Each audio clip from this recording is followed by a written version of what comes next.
Halo semuanya, perkenalkan nama saya Andre Metius, saya dari Universitas Bina Nusantara. Saya jurusan Marketing Communication. Di sini saya ingin menjelaskan tentang apa sih teori resonansi kognitif. Nah, pada beberapa momen dalam hidup kita sering dihadapkan dengan hal yang tidak sesuai dengan keyakinan yang kita percayai. Anda mungkin juga pernah terpaksa melakukan sesuatu walau sebenarnya ada pergolakan batin saat menjalaninya. Kondisi ini juga bisa disebut disonansi kognitif. Terjadi ketika adanya ketidaksesuaian atau disonansi antara dua kepercayaan atau nilai dan menimbulkan rasa tak nyaman. Nah, saya ingin menjelaskan lebih lanjut atau lebih spesifik disonansi kognitif. Disonansi kognitif adalah istilah yang merujuk pada kondisi mental yang tidak nyaman saat menghadapi dua keyakinan atau nilai yang berbeda. Kondisi ini juga terjadi ketika seseorang melakukan hal yang tidak sesuai dengan nilai yang keyakinan yang kita anut.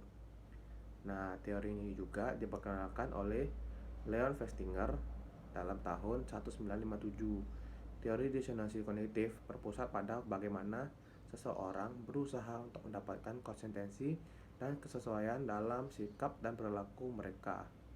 Menurut Leon Festinger, keyakinan yang berkonflik atau tidak sesuai dengan menghapus harmoni dalam diri, suatu kondisi yang berusaha dijauhi oleh orang-orang.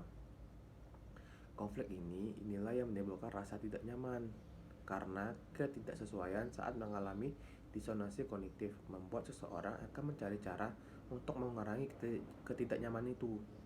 Konsep ini juga telah lama menjadi salah satu teori yang berpengaruh dalam keilmuan psikologi sosial. Teori ini juga menjadi subjek penelitian yang banyak dilakukan oleh para ahli. Nah, disonansi kognitif juga kondisi perang batin saat seseorang dihadapkan dengan dua keyakinan yang berbeda. Kondisi ini tentu sering kita alami dalam kehidupan bermasyarakat. Teori disonansi kognitif juga menjadi konsep yang terkenal dan banyak dikaji dalam keilmuan psikologi sosial. Nah, saya ada beberapa contoh dari penyebab munculnya disonansi kognitif. 1. Tekanan dari pihak lain. Apa sih yang dimaksud dengan tekanan pada pihak lain? Di sini, disonansi kognitif seringkali muncul akibat paksaan atau tekanan yang sulit dihindari. Misalnya, seorang karyawan tetap pergi bekerja di kantor di tengah pandemi COVID-19.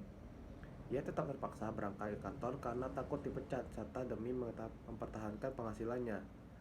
Yang kedua, informasi baru. Terkadang penerima suatu informasi baru dapat menimbulkan kondisi disonansi kognitif dan rasa tidak nyaman dalam diri kita. Ketiga, keputusan yang kita ambil. Nah, sebagai manusia, kita akan terus menciptakan beragam keputusan saat dihadapkan dengan dua pilihan yang sama-sama kuat. Kita akan mengalami kondisi disonansi. Nah, saya juga ada cara menghadapi disonansi kognitif. Rasa tidak nyaman saat mengalami disonansi kognitif dapat dikurangi dengan beberapa metode. Di sini saya memiliki 3 metode. Yang pertama, menolak atau menghindari suatu informasi.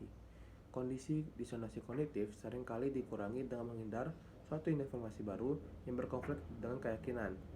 Misalnya, seorang perokok menemukan informasi riset bahwa rokok dapat menghindarkan risiko komplikasi kanker paru.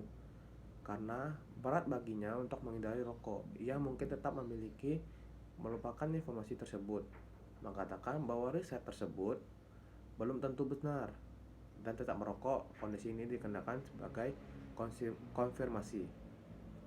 Yang kedua, melakukan justifikasi.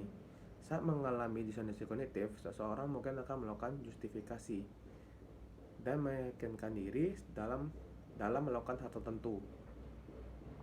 Misalnya, seseorang karyawan terpaksa menemani atasannya untuk mengkonsumsi minuman alkohol di klub malam. Walau sebenarnya ia khawatir dengan risiko kesehatan akibat konsumsi alkohol tersebut, si karyawan mungkin tetap memesan minuman tersebut dan melakukan justifikasi bahwa ia melakukan demi kepentingan karir dan membuat atasannya menjadi terkesan pada dia. Nah, yang ketiga, mengubah keyakinan lama. Cara lain manusia menyelesaikan disonansi kognitif adalah dengan mengubah keyakinan yang selama ini ia anut. Misalnya, seorang perokok menerima informasi riset bahwa penggunaan rokok meningkatkan risiko komplikasi kanker paru. Nah, setelah itu ia membaca atau mendengar informasi tersebut, ia mungkin berusaha untuk berhenti merokok.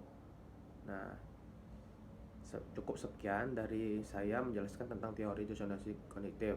Nah, jika ada kata-kata yang kurang berkenan atau tidak berkenan di hati kalian, saya minta maaf. Sekian dan terima kasih. Ya.